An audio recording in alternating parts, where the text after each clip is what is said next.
लु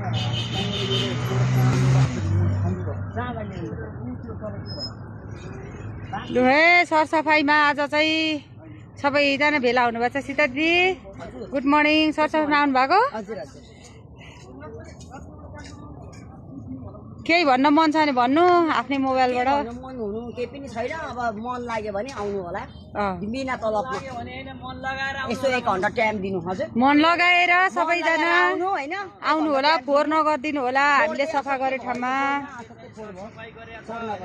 दुःखले सबैजनाले बुझिदिनु होला हैन। यस्तो राम्रो बनाएको छ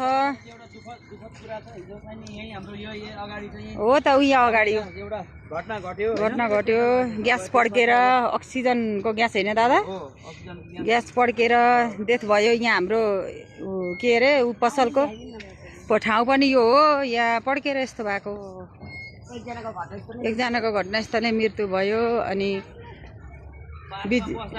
बिजुली पसल थियो अलिकति तलतिर उहाँको। मैले पनि फेरि यसो टिभीहरू जोड्न बोलाएको थिएँ। हामी सबैले चिन्थ्यौँ, सबैको मन रोएको छ उहाँ प्रति। अब हार्दिक श्रद्धाञ्जली होइन त। अब के गर्नु, परिवारप्रति सहने शक्ति भगवान्ले दिउन्। अब के भन्नु होइन त सीता दिदी? नसोचेको कुरा भएन त। तपाईहरु पनि पार्कमा बस्दाखेरि ध्यान दिनु होला। यस्तो घटना फेरि घट्दाखेरि घट्न सक्छ। कतिखेर कहाँ कसको मरण हुन्छ थाहा हुँदैन हैन।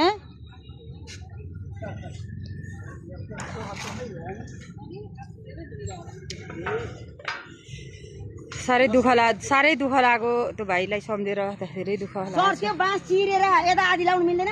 कहाँ त चिरिन्छ, त्यो मक्काको छ नि त।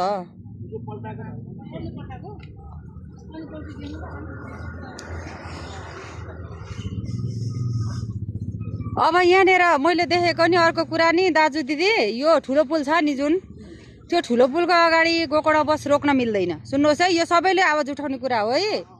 त्यो ठुलो पुलको अगाडि बस रोकेपछि उताबाट पनि बाइक आउँछ, उताबाट पनि गाडी आउँछ। त्यो कि यता रोक्ने बनाउनु पर्यो कि यता रोक्ने बनाउनु पर्यो, यो समितिलाई भन्ने हो कि के गर्ने हो? सबैजना मिलेर है यो चाहिँ यो आवाज उठाउँ है सबैले। अब उहाँहरू बुझ्नुहुन्न नि त होइन, बुझ्नुहुन्न दाइ उहाँहरूले। त्यो त्यहाँबाट हिँड्न धेरै गाह्रो छ। अनि सुन्नुहोस्, 2टा पुल भयो। सुन्नुहोस्, अब एउटा पुल यति ठुलोबाट गाडी गुडाउने भनेर राखिदिनु भएको छ, तल्लोबाट पनि निकालिदिनुहुन्छ गाडी, माथिल्लोबाट पनि। अब मान्छे हिँड्नु चाहिँ कहाँबाट हो के भन्नुहोस् त? मान्छेले आफैले बुझ्नुपर्ने कुरा जरुरी छ। यो कुरा चाहिँ मैले देखेको कुरा हो। हाम्रो ट्राफिक पुलिसले पनि यहाँ चाहिँ अलि यतातिर ध्यान दिनु पर्यो। यतातिर चाहिँ ट्राफिक पुलिस त्यति हिँड्नु त पाइएन यहाँ पाइएन। यत्र गाडी रोकिरा त्यो कारणले नै हुन सक्छ हो। सबैलाई सरसफाइ चाहिन्छ। मान्छे बेलुका भएपछि बसेको देखिन्छ। सरसफाइमा 3जना 4जना भेला हुन्छ होइन। अनि अब फोहोर नगरिदिनु होला खाएर बसेर। कोही यहाँ 9 बजे पनि आउँदै हुनुहुन्छ।